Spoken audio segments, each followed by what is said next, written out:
दोस्तों ये कहानी शुरू होती है कोलकाता से। कोलकाता में एक लड़की जिसका नाम रोशनी होता है, उसके हाथ में भारी भारी दो बैग थे और वो घबराई हुई थी हावड़ा रेलवे स्टेशन की तरफ जा रही थी। रेलवे स्टेशन के अंदर जाती है और प्लेटफॉर्म पर जाके अपने वो भारी भारी बैग साइड में रखती है और वहीं बेंच पर बैठ जाती है। और वो देखने से ही लग रही थी जैसे बहुत ज्यादा परेशान या गुमसुम सी हो। दोस्तों ये दिल छू लेने वाली कहानी आप अंत तक जरूर देखें, क्योंकि ये कहानी आपको बहुत कुछ सिखा जाएगी। दोस्तों जो रोशनी लड़की थी वो देखने में बहुत ज्यादा सुंदर और बहुत ही ज्यादा अच्छी थी। रेलवे स्टेशन पे अक्सर जैसा होता है, रोशनी को देखते ही कुछ लोग उसके आसपास मंडराने लगते हैं, कुछ कमेंट्स पास करने लगते हैं। लेकिन रोशनी इन सब चीजों से अनजान थी और सिर्फ रेल जिस डायरेक्शन से आनी थी उसका इंतजार कर रही थी। वहीं पर एक लड़का था जो रोशनी को देखता है और उसके पास आसपास मंडराने लगता है, यहां तक कि वो उसको टच करने की भी कोशिश करता था। लेकिन रोशनी इन सब चीजों से पूरी तरह से अनजान थी। सब लोग तो इधर उधर हो जाते हैं, लेकिन वो लड़का लगातार उस रोशनी के आसपास मंडराता रहता है, मानो जैसे उसे देखते ही उस पर फिदा हो गया हो। कुछ देर इंतजार करने के बाद फाइनली ट्रेन आ जाती है। ये ट्रेन थी दुरंतो। दोस्तों इसके बाद रोशनी अपना बैग लेती है, उसके पास जो इस ट्रेन का स्लीपर का टिकट होता है, वो उस ट्रेन के स्लीपर वाले कोच में जाने लगती है। उसके पीछे पीछे वो लड़का भी अब उस ट्रेन की तरफ चल देता है। हालांकि उसको भी इस दुरंतो ट्रेन से ही दिल्ली जाना था, लेकिन उसके पास एसी कोच का टिकट था। लेकिन फिर भी वो रोशनी के पीछे पीछे उसके स्लीपर कोच वाले में घुस जाता है। इसके बाद रोशनी अपने कोच को चेक करती है, कौन सी वाली सीट थी, वहां जाती है और सीट पर जाकर बैठ जाती है। लड़का भी पीछे पीछे जाता है और साइड में जाकर खड़ा हो जाता है। वो देख रहा था कि इसके आसपास कोई है या इसके साथ नहीं, ताकि मौका देख के वो उससे बात कर सके। लेकिन रोशनी किसी के साथ नहीं थी, वो बिल्कुल अकेली थी। ट्रेन चल पड़ती है, बीच बीच में कुछ लोग आते हैं और सीट पे बैठने के लिए कहते हैं। जो भी आता रोशनी सबको मना कर देती, कहती मेरी तबीयत ठीक नहीं है, मुझे आराम करना है। हालांकि बहुत से लोगों को कहना था कि हमें एक स्टेशन दो स्टेशन बाद उतर जाना है, अब हमें बैठने दो। लेकिन रोशनी ने किसी को भी बैठना अलाउ नहीं करा। वहीं दूर से खड़ा हुआ वो आदमी लगातार रोशनी को देख रहा था कि किस तरह से ये सब लोगों को मना कर रही है, और वो भी इस सोच में था कि ये क्या मुझे बैठने देगी या नहीं। काफी देर के बाद जब वो देखता है कि अब कोई भी उस सीट पर बैठने के लिए नहीं आ रहा, तो वो लड़का है वो जाता है और रोशनी वाली सीट पर जाकर उसके हाथ में एक बैग था और वो वहां पर रख देता है। रोशनी जैसे ही उस बैग को नोटिस करती है तो कहती है कि भाई साहब ये बैग यहां से हटा लीजिए, मेरी तबीयत खराब है, मुझे आराम करना है। इसके बाद वो बोलता है कि मुझे थोड़ी दूर जाके मैं उतर जाऊंगा, मेरी तबीयत से खराब है, आप मुझे यहां बैठने दीजिए। जैसे ही ये आवाज रोशनी के कानों में पड़ती है, रोशनी चौंक के उस आदमी का चेहरा देखती है और वो देखते ही पहचान जाती है, क्योंकि यह आदमी कोई और नहीं बल्कि रोशनी का ही तलाकशुदा पति था, जिससे 6 साल पहले उसकी तलाक हो गई थी। इसका नाम प्रदीप होता है। वो उसको देखने के बाद कहती है कि ठीक है बैठ जाओ, और वो उसे बैठने देती है। प्रदीप उसके बराबर में बैठ जाता है। रोशनी मुंह घुमाती है और खिड़की की तरफ देखने लगती है। हालांकि जो प्रदीप था वो लगातार रोशनी को देख रहा था और सोच रहा था कि रोशनी कितनी बदल गई है। जब ये मेरे साथ थी तो कितनी सुंदर थी, कितनी अच्छी थी, कितने मिठास भरी बात करती थी, लेकिन आज ये क्या क्या से क्या हो गया।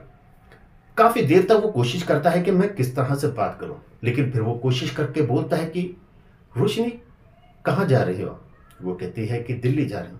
तो कहती क्या तबीयत खराब हो गई जो दिल्ली जा रहे हो दिखाने। कहती मुझे क्या हुआ, नहीं तो। कह रही नहीं, वो मैंने अभी देखा आप सब लोगों से कह रहे थे ना कि मेरी तबीयत खराब है। रोशनी कहती है कि मुझे अच्छा नहीं लगता कोई गैर मर्द मेरे बराबर में बैठे, इसलिए मैंने सबको मना कर दिया था। ये बात प्रदीप के दिल को छू जाती है। प्रदीप बहुत खुश होता है। कहता है वैसे किस लिए जा रहे हो। कहता है ऐसे ही मेरी एक सहेली है, मुझे वहां पे उससे मिलना, कुछ काम है इसलिए जा रहे हैं। फिर इसके बाद में सफर शुरू हो जाता है। प्रदीप भी कहता है कि हाँ मैं भी अब वहीं दिल्ली जा रहा हूं और मैंने भी अपना बिजनेस वहीं पे शुरू कर दिया है।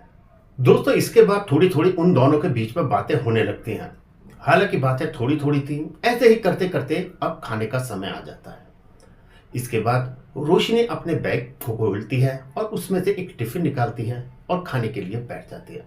इसके बाद वो पूछती है कि क्या प्रदीप तुम खाना नहीं लाए। प्रदीप कहता है कि नहीं मैं खाना नहीं लाया। तो रोशनी कहती है कि कोई बात नहीं, मेरे पास 2 रोटियां हैं, उसमें से 1 रोटी आप खा लेना। हालांकि प्रदीप कहता है कि अब आप मुझे रोटी क्यों दोगी, अब तो मेरा आप पे कोई हक भी नहीं है। रोशनी कहती है कि शायद फिर कभी जिंदगी में आपको नसीब हो ना हो, इसलिए मेरे हाथ की 1 रोटी पत्नी समझकर खा लो। इसके बाद प्रदीप कहता है कि ठीक है, मैं खा लेता हूँ। और थोड़ी देर के बाद प्रदीप ट्रेन के अंदर ही 2 थाली ऑर्डर करता है। तो थाली वहां पर आ जाती है, दोनों बैठ के फिर साथ में खाना खाते हैं। अब खाना खाने के बाद दोनों के बीच बातें शुरू हो जाती हैं। अब ऐसे ही करते करते रात हो चुकी थी। इसके बाद जो रोशनी थी वो अपने बैग से एक ब्लैंकेट निकालती है और उसे ओढ़ के बैठ जाती है। वो देखते हैं कि प्रदीप सर्दी से जूझ रहा है, तो वो उससे पूछती है कि क्या हुआ प्रदीप, तुम कोई ओढ़ने के लिए सामान नहीं लाए? प्रदीप कहता है कि नहीं, मुझे थोड़ा जल्दबाजी में था, इसलिए मैं साथ में ब्लैंकेट नहीं ला सका। हालांकि प्रदीप को पता था कि मैं एसी कोच से सफर करूंगा और वहां पर ब्लैंकेट और दूसरी चीजें सारी मिलती हैं, लेकिन उसने उसे नहीं बताया। इसके बाद सफर शुरू हो जाता है। रोशनी कहती है कि कोई बात नहीं, सर्दी बहुत ज्यादा है, तुम एक काम करो, तुम मेरा वाला ब्लैंकेट ही ओढ़ लो। हालांकि वो कहता है कि नहीं नहीं, पता नहीं फिर से पानी गिर गया तो तुम मुझे ब्लेम दोगे। ये सुनने के बाद जो रोशनी थी वो थोड़ा मुस्कुरा देती है। दोस्तों, दरअसल पहले क्या हुआ था, एक बार ये ब्लैंकेट को लेकर इन दोनों के बीच में लड़ाई हो रही थी जब इनकी डाइवोर्स नहीं हुई थी। तो उस समय एक गिलास पानी ब्लैंकेट के ऊपर गिर जाता है, जिसकी वजह से इनकी पूरी रात खराब हो जाती है।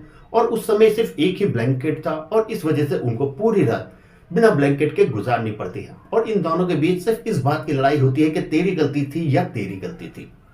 और वही बात इस समय हो जाती है। प्रदीप कहता है तुम्हारी गलती थी, या रोशनी कहती है कि तुम्हारी गलती है। वो दोनों मुस्कुराते हैं और फिर हंसते हुए सफर उनका शुरू हो जाता है। इसके बाद वो दोनों बातें करना शुरू करते हैं। प्रदीप कहता है कि रोशनी, तुम्हें पता है मैंने सारी ड्रिंक्स वगैरह जो बुरे ऐप थे सब छोड़ दिए। ये सुनने के बाद रोशनी कहती है मुझे तो विश्वास होता नहीं कि ये सच है। वो कहता है मैं कसम खाता हूं तुम्हारी। रोशनी कहती है कि मैं तुम्हारी लगती ही क्या हूं जो मेरी कसम खाओगे। इसके बाद वो कहता है अच्छा, अपने माँ बाप चाचा ताऊ सबकी कसम खा। यह सुनने के बाद रोशनी खुश होती है, कहती है अरे वाह, ये तो बहुत अच्छी बात है प्रदीप के, अगर तुमने ये सब चीजें छोड़ दी, काश तुमने ये सब चीजें पहले छोड़ दी होती। दोस्तों, दरअसल इन दोनों के बीच में जो सबसे बड़ी डाइवोर्स की वजह थी वो ये शराब ही थी, क्योंकि प्रदीप को बुरी आदतें थी। वो अक्सर गैम्बल भी खेलता था, ड्रिंक भी करता था, जिसको लेकर घर में हमेशा कलेश होते थे और इसके साथ मारपीट भी करता था। जो प्रदीप के माता पिता थे वो भी प्रदीप से बहुत ज्यादा दुखी थे। काफी बार समझाने की कोशिश की गई, कई बार मीटिंग्स भी बैठी, लेकिन कोई हल ना निकल सका। हार के उसके माता पिता भी जब परेशान हो जाते हैं तो रोशनी से कह देते कि बेटी, इसने तो अपनी जिंदगी खराब कर ली है, तू अपनी जिंदगी क्यों खराब करती है? तू कहीं और शादी कर ले और अपना जीवन सुधार, वरना ये तो जीवन भर ऐसे ही रहेगा। और इन्हीं चीजों की वजह से उन दोनों के बीच में डाइवोर्स हो चुका था। इसके बाद रोशनी कहती है अच्छा, अपने घर परिवार के बारे में बताओ, मम्मी पापा कैसे हैं? प्रदीप बताता है कि मम्मी की तबीयत तो आप ही के सामने काफी खराब थी और कुछ समय के बाद ही जब तुमसे मैं अलग हुआ तो उनका देहांत हो गया था। यह सुन के उसको रोशनी को बहुत दुख होता है, क्योंकि रोशनी को उसकी माँ थी बहुत ज्यादा प्यार करती थी, अपनी बेटी की तरह समझती थी। इसके बाद वो पूछी अच्छा ये छोड़ो, वो छुटकी कैसे है? यानी कि प्रदीप की छोटी बहन। छुटकी की और रोशनी की आपस में बहुत पटती थी, दोनों बहुत ही अच्छी फ्रेंड्स थी, कोई कह ही नहीं सकता था कि ये ननंद और भाभी होंगी। उसके बाद प्रदीप बताता है कि हाँ, उसकी हमने 2 साल पहले शादी कर दी थी और वो बॉम्बे में सेटल है और बहुत खुश है। ये सुन के वो बहुत खुश होती है। फिर वो कहती है कि प्रदीप, अब तुम्हें भी शादी कर लेनी चाहिए। ये सुनने के प्रदीप कहता है कि नहीं, मेरा अब शादी करने का कोई इरादा नहीं है। इसके बाद रोशनी कहती है कि नहीं, अब तुम्हें शादी करनी चाहिए, तुम्हारे आगे पहाड़ से जिंदगी है, बहन भी सेटल हो गई, मम्मी है नहीं और अब पापा और तुम हो, तो अब तुमको अकेले रहना ठीक नहीं है। हालांकि वो कहता है कि कोई बात नहीं, देखूंगा, अगर कोई तुम जैसी अच्छी मिली तो मैं दोबारा शादी जरूर करूंगा। इसके बाद वो रोशनी से पूछता है कि क्या रोशनी तुमने शादी की? तो वो कहता है कि नहीं, मैंने शादी नहीं की, लेकिन अभी तुम मुझसे पूछ रहे थे ना कि दिल्ली किस लिए जा रहे हो, तो मैं तुम्हें बता देता हूँ कि दिल्ली में मेरे एक रिश्ता बताया गया है जिस लिए मैं जा रही हूँ। वो जो मेरा काम था, मेरी फ्रेंड्स है, उसी ने ही मुझे एक रिश्ता बताया। अगर सब कुछ ठीक रहा तो मैं उससे शादी कर लूंगी और फिर दिल्ली में ही सेटल हो जाऊंगी।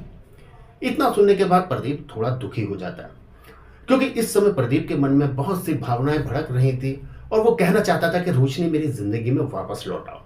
लेकिन जब उसे ये पता चलता है कि ये शादी के इरादे से जा रही है तो उसकी उम्मीदों पर पानी फिर जाता है। इसके बाद प्रदीप कुछ बात नहीं करता और गुमसुम सा वहां बैठ जाता है और कहता है कि अब सोने का समय हो गया, हम सो जाते हैं। इसके बाद वो सोने लगते हैं और प्रदीप जो था वो कोई और गर्म कपड़े भी नहीं लाया था, उसे सर्दी लग रही थी। इसके बाद रोशनी अपने बैग से एक मफलर निकालती है और प्रदीप को कहती है कि इसको बांध लो वरना सर में सर्दी बैठ जाएगी। हालांकि ये मफलर मैं उनके लिए लाई थी जिनसे मेरा रिश्ता होना है, लेकिन इस समय इसकी ज़रूरत तुम्हें है। इसके बाद प्रदीप उस मफलर को लेता है और बांध लेता है और उसके बाद ये सो जाते हैं। सुबह उठते हैं। सुबह उठने के बाद ट्रेन कुछ देर में ही अब दिल्ली रेलवे स्टेशन पहुंचने वाली थी। उसके बाद अपना चाय नाश्ता वाश्ता होता है, बातें होती हैं, रेलवे स्टेशन आ जाता है, वो उतर जाते हैं। प्रदीप आता है और कहता है कि अच्छा रोशनी, ये लो आपका मफलर। रोशनी कहती है कि कोई बात नहीं, आप ये मफलर मेरी तरफ से एक गिफ्ट समझ के रख लेना ताकि मेरी हमेशा याद तुम्हारे साथ रहे, मैं उनके लिए दूसरा मफलर बना दूंगी। इसके बाद प्रदीप उस मफलर को रखते हुए कहता है कि क्या रोशनी ऐसा नहीं हो सकता कि हम एक बार फिर से मिल जाएं? मैं तुम्हें फिर से अपनाना चाहता हूँ। मैंने अपनी हर बुरी आदत छोड़ दी, जैसा तुम कहोगी लाइफ में मैं वैसा ही करूँगा। इस पर रोशनी बोल देती है साफ साफ कि अब बहुत देर हो चुकी है और अब मैं तुमसे शादी नहीं कर सकती। प्रदीप बहुत दुखी होता है। उसके बाद कहता है अच्छा चलो कोई बात नहीं, तुम कहाँ जाना चाहती हो मैं तुम्हें वहां तक ड्रॉप कर देता हूँ, क्योंकि दिल्ली से मैं बहुत अच्छी तरीके से वाकिफ हूँ। वो कहती है कि नहीं, मेरी सहेली आने वाली है, आप प्लीज़ आप यहाँ से चले जाइए। इतनी ही देर में उसकी सहेली नेहा आ जाती है। नेहा को देख के वो कहती है कि मेरी फ्रेंड्स आ गई, आप जा सकते हो। और वो रोशनी फिर अपनी नेहा फ्रेंड्स के साथ चल देती है। नेहा पूछती है कि ये कौन है? वो बताती है कि ये मेरा एक्स हस्बैंड है और ये चाह रहा था कि हम लोग एक बार फिर से अपना जीवन शुरू कर दें। नेहा कहती है कि भाड़ में जाए, इसे दिखा दे कि तेरे लिए रिश्तों की कमी नहीं है और जो रिश्ता मैं तेरे लिए बताया है उस जैसा रिश्ता तो कोई दूर दूर तक देखने को भी नहीं मिलेगा। इसके बाद वो बातें करते हुए घर चले जाते हैं। नेहा अपने घर पे उसे उस दिन रुकने के लिए कहती कल सुबह हम वहाँ पे चलेंगे। इसके बाद प्रदीप भी है, वो अपने घर पहुँचता है। प्रदीप का भी दिल्ली में बिजनेस था, वो अपने बिजनेस को फिर से शुरू कर देता है, अपने ऑफिस पहुँचता है, काम में लग जाता है। अगले दिन नेहा और रोशनी अब उस रिश्ते के लिए पहुँचते हैं। वो एक फैक्ट्री में जाते हैं जो जीन्स की फैक्ट्री होती है। वहाँ जाके वो बोलती है कि सर से मिलना है। इसके बाद वहाँ पे एक पियोन जाता है और सर से कहता है कि आपसे मिलने के लिए आए। और वो उसके बाद नेहा अंदर जाती है और कहती है कि सर मैंने जिस लड़की के बारे में आपसे बात की थी वो लड़की आ गई है, आप देख लीजिए, अगर आपको पसंद आती है तो आपकी शादी के बाद अभी हाथ के हाथ हो जाएगी। इसके बाद वो कहती है कि ठीक है। वो जाती है और फिर वो रोशनी को अपने साथ लेकर आती है। नेहा आगे आगे थी, रोशनी पीछे थी। प्रदीप भी चौंक जाता है और रोशनी भी चौंक जाती है क्योंकि उन्होंने कभी उम्मीद नहीं की थी कि हम दोनों के रिश्ते की ही बात चल रही है। प्रदीप इशारे से रोशनी को चुप रहने के लिए बोलता है। इसके बाद नेहा अनजान बिल्कुल इन बातों से रोशनी की तारीफ पे तारीफ करती है, लेकिन प्रदीप कहता है कि मुझे नहीं लगता कि आपकी जो फ्रेंड्स है वो शादीशुदा नहीं है, मुझे तो ये मैरिड लगती है। ये सुनने के बाद नेहा थोड़ी घबरा जाती है, कहती कि सर ऐसा नहीं। कहती कि नेहा झूठ मत बोलो, तुम जानती हो ये कौन है? वो बताता है कि यही मेरी पत्नी है जिससे मेरा डाइवोर्स हो गया था। इतना सुनने के बाद नेहा चुप हो जाती है। फिर जो प्रदीप है वो रोशनी के पास जाता है, कहता है देखो रोशनी, किस्मत ने हमें एक बार फिर से उसी जगह लाके खड़ा कर दिया। शायद वो भी चाहती है कि हम दोनों एक हो जाएं। तुम मेरा विश्वास करो, मैंने अपनी सभी बुरी आदतें छोड़ दी हैं और जो ड्रिंक जिसने मुझे तुमसे दूर किया था वो मैंने कई साल पहले छोड़ दिया था और उसके बाद आज तक उसको हाथ भी नहीं लगा। यहाँ पूरा स्टाफ है, सबसे पूछ सकती हो, जान सकती हो कि यहाँ पर ऐसा कोई भी नहीं है। इसके बाद रोशनी के आंखों में भी आंसू आ जाते हैं। कहती कि मुझे अब किसी से कुछ नहीं पूछना, मुझे यकीन है कि तुम अब वैसे नहीं रहे और मैं चाहती हूँ कि अब मैं आपकी ज़िंदगी में वापस आ जाऊँ। इसके बाद दोनों गले मिल जाते हैं और रोने लगते हैं।